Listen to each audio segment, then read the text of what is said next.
वर्ण, शब्द और वाक्य। आज हम इनके बारे में पढ़ेंगे, ठीक है।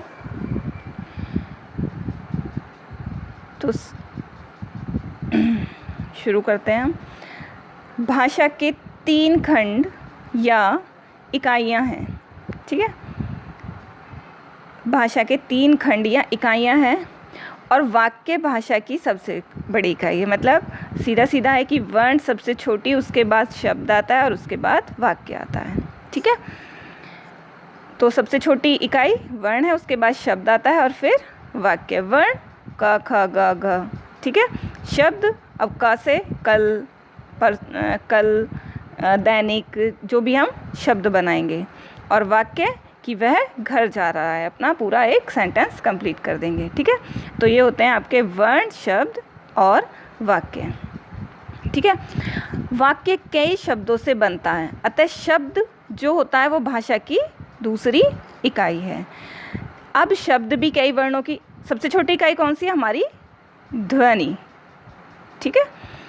तो अब शब्द कई वर्णों की ध्वनियों से बनता है, अतः वर्ण भाषा की तीसरी इकाई है। और इस प्रकार भाषा निम्नलिखित 3 भाषा की, अब भाषा की कौन सी 3 इकाइयाँ बनती है? यही वर्ण, शब्द और वाक्य। और सबसे छोटी जो होती है वैसे वो क्या होती है? हमारी ध्वनि होती है, ठीक है। चलिए अब सबसे पहले हम पढ़ेंगे ध्वनि। ध्वनि के बारे में पढ़ना, ये यहाँ से स्टार्ट होता है आपका ध्वनि। ध्वनि के बिना भाषा की कल्पना नहीं की जा सकती, ठीक है। कि जो बोल नहीं सकता उससे हम किसी भाषा की कैसे कल्पना कर सकते हैं, है ना। कैसे वो, क्योंकि वो अपना कोई, जब ध्वनि नहीं है तो वो भाषा कैसे कोई भी बोल सकता है। हम जब कुछ बोलते हैं अथवा उच्चारण करते हैं वही क्या होता है? ध्वनि कहलाता है, ठीक है। वही क्या कहलाता है? ध्वनि। क्या होता है ध्वनि? हम जो कुछ बोलते हैं और जो भी कुछ उच्चारण करते हैं वही क्या कहलाता है? ध्वनि। जब यह ध्वनि अर्थ सहित होती है तो यह भाषा बन जाती है, ठीक है। ये भी बात याद रखनी है कि ध्वनि भी कैसी हो? अर्थ सहित। जो स्टार्टिंग हुई थी भाषा, है ना, या पठन है या पठन था या लेखन था, वो सभी में क्या होता है कि एक अर्थ भाव हो, ठीक है। उसका मतलब एक मीनिंग निकलता हुआ हो, तभी वो क्या कहलाता है? वही पठन कहलाएगा, वही लेखन कहलाएगा और वही हमारी भाषा कहलाएगी, ठीक है। और ध्वनि भी क्या है? ध्वनि का भी क्या मायने है? कि जो अर्थ सहित होती है, जिसके कोई मायने रखते हैं, ठीक है, वही भाषा बन जाती है। इस ध्वनि के लिखित रूप को वर्ण या अक्षर कहते हैं। और जब इस ध्वनि को हम एक लिखित रूप दे देते हैं तो वही क्या कहलाता है? हमारा वर्ण या अक्षर, मतलब लिपि, ठीक है। अ, ऐ, ई, उ आदि बोले जाते समय ध्वनि आए, लेकिन लिखित रूप में यही क्या हो जाते हैं? वर्ण या अक्षर हो जाते हैं, ठीक है। अब आता है आपका वर्ण, ठीक है। साधारणतः ध्वनि के लिखित रूप को, अब जो हमने ध्वनि का जो लिखित रूप दे दिया है वही क्या कहलाया? हमारा वर्ण। राजा शब्द 2 ध्वनियों र और जा, ठीक है। ध्वनि केवल कौन कौन सी है इसमें? र और जा। लेकिन आगे चलकर इसमें कितने खंड, अगर हम इसको पूरी व्याकरण सम्मत भाषा में लिखेंगे तो क्या हो जाएगा? र प्लस अ प्लस ज प्लस आ, तो राजा। यही क्या होती हैं? मूल ध्वनियाँ। तो इस प्रकार वर्ण की क्या परिभाषा होगी? वह छोटी से छोटी मूल ध्वनि, ठीक है, जिसके टुकड़े ना हो सकें, वर्ण या अक्षर कहलाती है। जैसे अ है, इसके टुकड़े कर सकते हैं हम? नहीं कर सकते ना, ठीक है। तो यही क्या कहलाती है? ये हमारा एक वर्ण हो गया, ठीक। वर्ण हमारी उच्चारित भाषा या वाणी की सबसे छोटी इकाई होती है। किसकी? उच्चारित भाषा या वाणी की सबसे छोटी इकाई, मतलब ध्वनि की छोटी इकाई होती है। ध्वनि की सबसे छोटी इकाई वर्ण है, फिर शब्द है और फिर वाक्य है। इन्हीं इकाइयों को मिलाकर शब्द समूह और वाक्यों की रचना होती है, ठीक है। जब हम इन ध्वनियों को मिला देते हैं तब किसका निर्माण होता है? या तो एक शब्द का निर्माण होता है या फिर एक वाक्य का निर्माण होता है।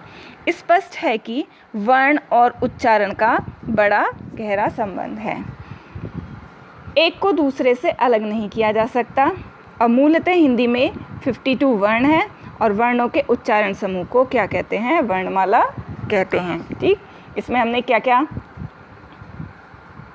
क्या पढ़ा? सबसे पहले किसके बारे में पढ़ा? कि भाषा की 3 इकाइयाँ हैं, कौन कौन सी? वर्ण, शब्द और वाक्य। और सबसे छोटी इकाई हमारी ध्वनि होती है। ध्वनि जो होती है उससे उसके बाद वर्ण बनता है, और वर्ण के बाद शब्द, और शब्द के बाद वाक्य। ठीक, वर्ण क्या कहलाते हैं? वर्ण क्या थे? जो ध्वनि का लिखित रूप होता है वो क्या था? हमारा वर्ण। शब्द, अब वर्ण को जो हमने एक लिखित रूप दे दिया, ध्वनि को जो लिखित रूप दिया वो क्या कहलाया? हमारा वर्ण। और शब्द क्या हो गया? कि जो छोटी से छोटी मूल ध्वनि होती है जिसके हम टुकड़े नहीं कर सकते, वो क्या कहलाती है? हमारी वर्ण या अक्षर कहलाती है। ठीक है, और वर्ण हमारी क्या है? सबसे वाणी या भाषा की सबसे छोटी इकाई होती है। ये 52 होते हैं, 52 होते हैं, और वर्णों के समूह को क्या कहते हैं? वर्णमाला कहते हैं। ये आपके क्वेश्चन इसमें से बन जाते हैं। ठीक, अब आगे चलते हैं। इतना समझ में आ गया होगा? अब देखिए,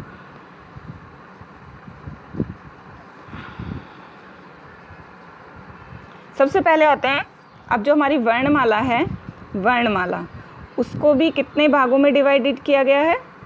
2 भागों में। ठीक है, स्वर और व्यंजन। स्वर कितने होते हैं? है ना, आज मैंने क्वेश्चन भी पूछा था, कितने थे कल? 11। ठीक है, ए, आ, ई, ऐ, उ, री, ए, औ, औ। ठीक है, ये 11 होते हैं हमारे स्वर।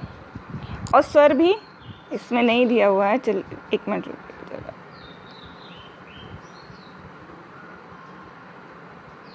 ठीक है, स्वर हमारे हुए 11, और जो हमारी व्यंजन कितने होते हैं हमारे? स्पर्श व्यंजन कितने थे? 25। वैसे 27 भी कर सकते हैं, क्योंकि उसमें 2 उत्क्षिप्त व्यंजन भी जुड़ जाते हैं। कौन कौन से होते हैं उत्क्षिप्त व्यंजन? डा और ढा। ठीक है, ये दोनों भी इसमें प्लस हो जाते हैं, लेकिन कितने होते हैं? 25। अब इन 25 को भी कितने भागों में डिवाइडेड किया गया है? का, चा, टा, ता, पा। ऐसे याद करेंगे इन वर्गों को, का, चा, टा, ता, पा। ठीक है, 5 वर्ग हैं, तो 5 में 5 5 है, तो कितने हो गए? 25। ये क्या होते हैं? हमारे स्पर्श व्यंजन होते हैं। ठीक है, फिर आता है हमारे अंतस्थ व्यंजन। ठीक है, यार अलावा क्या होते हैं हमारे? अंतस्थ व्यंजन। ऊष्म व्यंजन, श, श, स, ह। संयुक्त व्यंजन, इनको मैं आगे डिस्क्राइब करूँगी, देखिए सिर्फ अब यहाँ आपको पढ़ना है।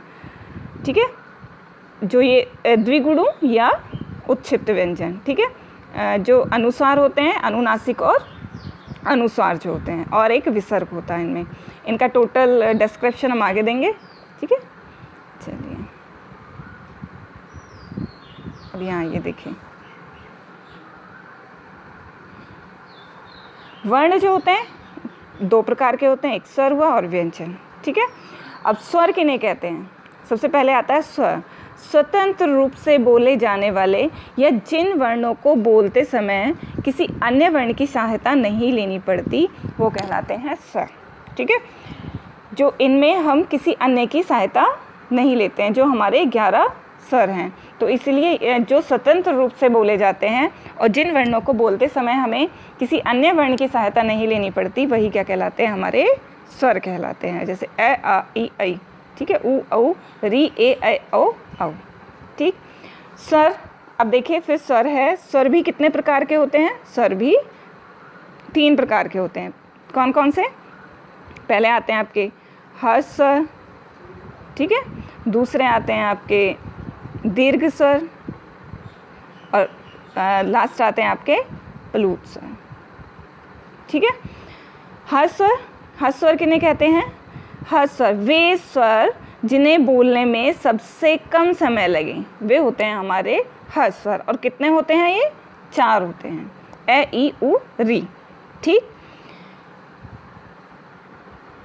और दीर्घ स्वर, अब सीधी सीधी बात है, जो इनसे बाकी बचते हैं वो क्या हो जाते हैं? हमारे दीर्घ स्वर। और दीर्घ स्वर कहते किन्हें हैं? वे स्वर जिनको बोलने से हर स्वर से ज़्यादा समय लगता है। ठीक है, वो होते हैं हमारे दीर्घ स्वर। ठीक है, तो वे स्वर जिन्हें कम समय लगता है वो तो होते हैं हमारे हर्ष स्वर, और जिन्हें हर स्वर से बोलने में ज़्यादा समय लगता है वो दीर्घ। जो 4 हैं सीधा सीधा याद रखेंगे, जो 4 हैं है ना, जिन्हें आप छोटा ए, जिन्हें ए कहते हैं, छोटी ई कहते हैं, ऊ कहते हैं और री, ऐसे ध्यान रख लेंगे तो उनको क्या कहते हैं हम, ह्रस्व स्वर। और फिर जो बाकी बचे हुए हैं आपके 7 जो बचे हुए हैं वो क्या हो गए आपके दीर्घ स्वर। ठीक, और प्लुत स्वर कौन से होते हैं? ठीक है, और देखिए यहाँ थोड़ा सा दिया हुआ है, चलिए इसको भी पढ़ लेते हैं, वैसे मैं इसको बता चुकी हूँ। वे स्वर जो दीर्घ स्वर हुए वो कौन से हुए? 7 हो गए। अब आता है आपका प्लुत स्वर, है ना। वे स्वर जो मूल स्वरों के नहीं, हाँ ये उसके बारे में है, दीर्घ स्वर के बारे में है। ठीक है, ये आप देख चुके हैं। अब आता है आपका प्लुत स्वर। जिन स्वरों को बोलने में ह्रस्व स्वर से भी 3 गुना समय लगता है उनको क्या कहा जाता है? प्लुत। ब्लूप नहीं, प्लुत। ठीक है, प्लुत स्वर कहते हैं। प्लुत स्वर की पहचान के लिए स्वर के पीछे 3 या देखिए ये एस जैसा लगा हुआ होता है ना, 3 भी नहीं, ज़्यादा जो पहचान चिन्ह होता है उसका ऐसे होता है। ठीक है, तो इन संख्या को ये 3 संख्या का चिन्ह लगाया जाता है। जैसे ओम, जैसे ओम होता है ना, ओम को हम खींच के बोलते हैं। ठीक है, या जैसे ओ है वो, यहाँ ओ जो है वो क्या है? प्लुत स्वर, क्योंकि इसके बाद क्या लगा हुआ है? ये वाला चिन्ह लगा हुआ है। तो ओम को खींचा है हमने, तो ओ क्या हो गया? ओ क्या हो गया आपका? प्लुत स्वर हो गया। ठीक, व्यंजन के वर्ण, अब व्यंजन आता है आपका। ठीक है, स्वर समझ में आ गया? स्वर एक देखिए पूरा का पूरा पढ़ लेते हैं। स्वर जो स्वतंत्र रूप से बोले जाते हैं, ठीक है, जिन्हें बोलने के लिए हमें किसी अन्य डिपेंडेंट होते हैं, जिन्हें हमें बोलने के लिए किसी अन्य वर्ण की सहायता नहीं लेनी पड़ती। संख्या में होते हैं 4। फिर आते हैं आपके दीर्घ स्वर, जिनको बोलने के लिए हमें जो ह्रस्व स्वर होते हैं उनसे 2 गुना समय लेना होता है। ठीक है, बचे आपके जो 7 बचे हुए हैं वो क्या हो गए आपके? 7 उस किस्म में आ जाते हैं दीर्घ में। अब आते हैं आपके लास्ट प्लुत स्वर, या तो कह सकते हैं हम ह्रस्व स्वर से 3 गुना, या कह सकते हैं हम ह्रस्व स्वर और दीर्घ स्वर से ज़्यादा समय लगता है। और इसकी पहचान चिन्ह कौन सा होता है? 3 या एस जैसा चिन्ह होता है। ठीक है, अब आते हैं आपके व्यंजन। चलिए इतना ही रहने दीजिए।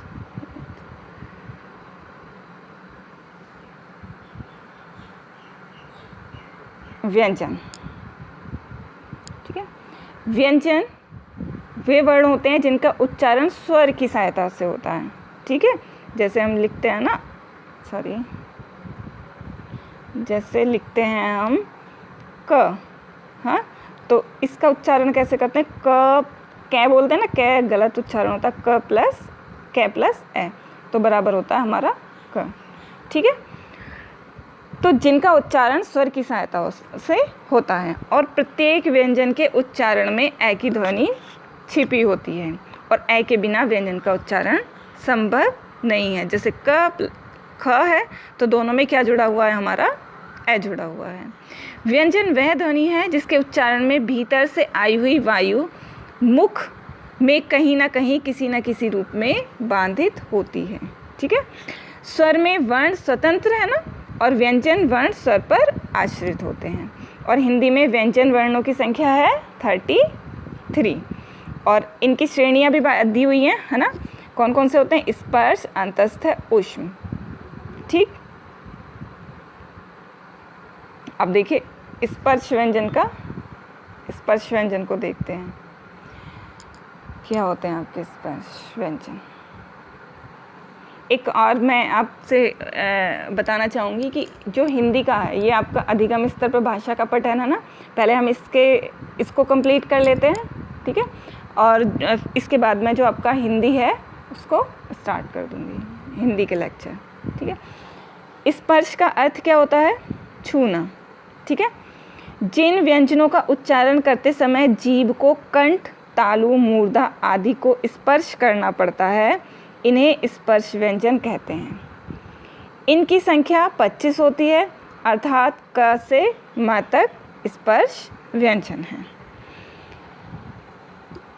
ठीक, एक मिनट रुकिए। एक चीज़ और रह गई है आपकी, देखिए इसमें नहीं डिस्क्राइब किया हुआ है। जैसे आपका क्या था, चलिए उसको मैं अलग से आपको एक स्क्रीनशॉट दे दूँगी, मैंने आप पहले भी बता चुकी हूँ, लेकिन उसको मैं फिर से एक स्क्रीनशॉट भेज दूँगी कि क वर्ग का उच्चारण ये स्वर हैं, सभी का उच्चारण स्थान किससे कहाँ से कैसे होता है। ठीक, चलिए आगे ही चलते हैं अब हम। व्यंजन, अब इसमें आता है स्पर्श व्यंजन। ठीक है, स्पर्श का अर्थ होता है छूना। स्पर्श का अर्थ होता है छूना। जिन व्यंजनों को उच्चारण करते समय जीभ को कंठ, तालु, मूर्धा आदि का पूरा स्पर्श करना पड़ता है, इन्हें स्पर्श व्यंजन कहते हैं और इनकी संख्या होती है 25, अर्थात क से म तक स्पर्श व्यंजन है। ठीक है, स्पर्श क्लियर हो गया। जहाँ हमारी क है, कहाँ से बोली जाती है? कंठ से। ठीक है, तो जब हमारी जीवा कहीं ना कहीं स्पर्श करती है किसी ना किसी भाग को, तो वो जिन वर्णों का उच्चारण करते समय हमारी जीवा किसी न किसी स्थान को स्पर्श करती है, तो वो कहलाते हैं हमारे स्पर्श व्यंजन। ठीक है, नेक्स्ट आते हैं हमारे अंतस्थ। अंतस्थ का अर्थ है अंतस्थ मध्य में। ठीक है, अंतस्थ का अर्थ होता है मध्य, अंतस्थ। ठीक है, तो क्या हुआ, उसका मीनिंग क्या हुआ? मध्य में, याद रखेंगे वाली बात। ठीक है, और व्यंजन, अंतस्थ व्यंजन होते कौन से हैं? या, र, ल, व। इनका उच्चारण जीभ, तालु, दांत और होठ को परस्पर सटाने से। देखिए जो एग्ज़ाम में क्वेश्चन पूछे जाते हैं ना, वो इस तरीके से पूछे जाते हैं। ये तो आपको पता ही है, पढ़ भी लिए हैं, पहले भी पढ़ लिए हैं कि अंतस्थ व्यंजन कौन से होते हैं। ठीक है, एक ईजी कंसेप्ट है, लेकिन अब आता है उसका उच्चारण स्थान। तो कहाँ से होता है? जीभ, तालु, दांत और होठ के परस्पर सटाने से होता है, किंतु कहीं भी पूर्ण स्पर्श नहीं होता, तो इसीलिए इनको कहते हैं अंतस्थ। ठीक है, चारों भागों का होता है लेकिन किसी में भी पूर्ण रूप से नहीं होता, इसीलिए इनको क्या कहा जाता है? हम अंतस्थ व्यंजन कहते हैं। ठीक, आ गया इसका अंतस्थ का मीनिंग समझ में आ गया। ठीक, अब आता है ऊष्म। ऊष्म का अर्थ होता है गर्म। जिन व्यंजनों के उच्चारण में मुख से गर्म श्वास निकले उन्हें कहते हैं हम ऊष्म व्यंजन। और कौन से होते हैं? ठीक है, कौन से होते हैं? श, स, श, ह। ठीक, क्वेश्चन है, देखिए पूरा कंसेप्ट हो गया। वर्ण किसे कहते हैं और वर्ण कितने प्रकार के होते हैं, ये आप नोट भी कर लें। ठीक है, और एक क्वेश्चन अपने नोट्स बनाते हुए भी चलें।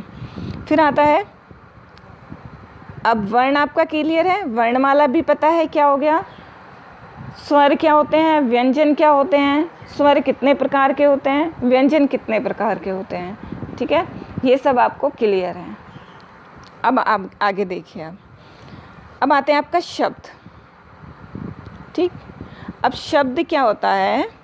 शब्द भाषा की दूसरी इकाई है, और किसके सबसे छोटी इकाई क्या थी? वर्ण। अब जो वर्णों के योग से बनते हैं और शब्दों के योग से वाक्य बनते हैं, और वाक्यों से क्या बनती है? भाषा बनती है। इस प्रकार भाषा में शब्द का अत्यधिक महत्व है, क्योंकि जो हमारे वर्ण हैं उनकी मात्रा, उनसे हम अपने जो हम कहना चाहते हैं वो नहीं समझ में आएगा। ठीक है, किससे समझ में आएगा? शब्द, और शब्द से ही हमारे क्या बनेंगे? वाक्य बनते, और वाक्य से ही क्या बनेगी फिर? हमारी भाषा। तो इस प्रकार ये एक दूसरे से रिलेटेड है। संसार के सब व्यवहार शब्द ज्ञान और उसके शुद्ध प्रयोग से होते हैं। कैसे? शुद्ध प्रयोग से होते हैं। शब्द अनेक वर्णों के प्रयोग से बनते हैं, जैसे जल शब्द में 4 हैं। ठीक है, क्योंकि क्यों है 4? क्यों है? वैसे तो कहने को तो 2 ही हैं, जल। ठीक है, लेकिन इनमें जा क्या है? एक व्यंजन है, ला क्या है? एक व्यंजन है, और इनमें क्या छिपा हुआ है? ऐसर छिपा हुआ है। जल का अर्थ है पानी, अतः शब्द की परिभाषा क्या होगी? एक या एक से अधिक, क्या था सबसे पहले? वर्ण। तो एक से अधिक वर्णों के मेल से बने सार्थक ध्वनि समूह को कहते हैं हम क्या? शब्द। जैसे राम, लकड़ी। ठीक है, अब इन्हीं से तो हम वाक्य बनाएंगे। ठीक, अर्थ, प्रयोग, उत्पत्ति और व्युत्पत्ति की रचना की दृष्टि से शब्द के भी भेद होते हैं। और वो भी कौन से होते हैं आपके? 2 भेद होते हैं, एक होता है आपका सार्थक और एक निरर्थक। ठीक है, नाम से ही पता चल रहा है सार्थक और निरर्थक क्या। ठीक, आप देखिए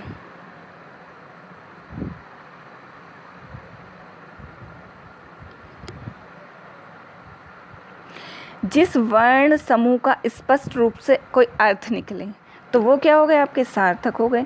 जैसे लड़का, पुस्तक, गाय, दिल्ली, पानी, रोटी। अब देखिए इन्हीं के साथ अब निरर्थक क्या हो जाएंगे? जिन वर्ण समूह का कोई अर्थ ही ना निकले उन्हें कहते हैं निरर्थक। जैसे पानी के साथ पानी वानी, रोटी वोटी, खाना वाना। अब बताइए पानी वानी क्या, रोटी क्या, है ना, गाना वाना, मीठा मीठा। ठीक है, तो ये क्या होते हैं? हमारे निरर्थक होते हैं। ठीक, अब ये देखिए प्रयोग की दृष्टि से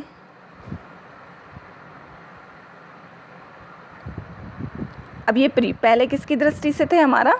ठीक है, अर्थ के अनुसार इनको देखते चलेंगे। तो अर्थ में क्या था? सार्थक और निरर्थक। दूसरा आता है हमारा प्रयोग अथवा, रुकिए एक मिनट, प्रयोग अथवा विकार की दृष्टि से 2 प्रकार के होते हैं। कौन कौन से? विकारी और अविकारी। विकारी देखिए जिन शब्दों के रूप में लिंग, वचन और कारक के अनुसार परिवर्तन का विकार चिन्ह में, मतलब जिनका हम अर्थ परिवर्तित कर सकते हैं। ठीक है, किसके आधार पर? लिंग के आधार पर, वचन के आधार पर और कारक के आधार पर, है ना। तो उन्हीं को क्या कहते हैं? हम विकारी शब्द कहते हैं। ठीक, ध्यान रखेंगे, विकारी कहते हैं जिनमें हम लिंग, वचन और कारक तीनों के आधार पर अर्थ परिवर्तन कर सकते हैं। जैसे लड़का को क्या कर सकते हैं? लड़की कर सकते हैं, तो लिंग के आधार पर हमने परिवर्तन कर दिया। वचन, है ना, लड़का पढ़ता है, एक लड़का पढ़ रहा है, लेकिन क्या कर दिया? लड़के पढ़ते हैं, तो हमने क्या कर दिया? वचन के आधार पर, यहाँ एक पढ़ रहा है, यहाँ कई पढ़ रहे हैं। ठीक है, कारक के आधार पर लड़का पढ़ता है और लड़के को पढ़ने दो। ठीक है, क्या सीधा सिंपल है करता, और इसमें क्या कर दिया हमने? को, कारक के आधार पर कारक चिन्ह। चलिए आएंगे, मैं फिर आगे बताऊंगी आपको। तो इसमें कारक चिन्ह लगा दिया, तो क्या हुआ? इसमें लड़के को पढ़ने दो। तो तीनों के आधार पर क्या हो गया? ये जो हमने किया है विकारी और अविकारी। विकारी क्या हुआ? जिनको हम लिंग और वचन और कारक के अनुसार उनमें अर्थ परिवर्तन ला देते हैं, वही कहते हैं विकार। ठीक, और ये आपको समझ में आ गया होगा। ठीक है, चलिए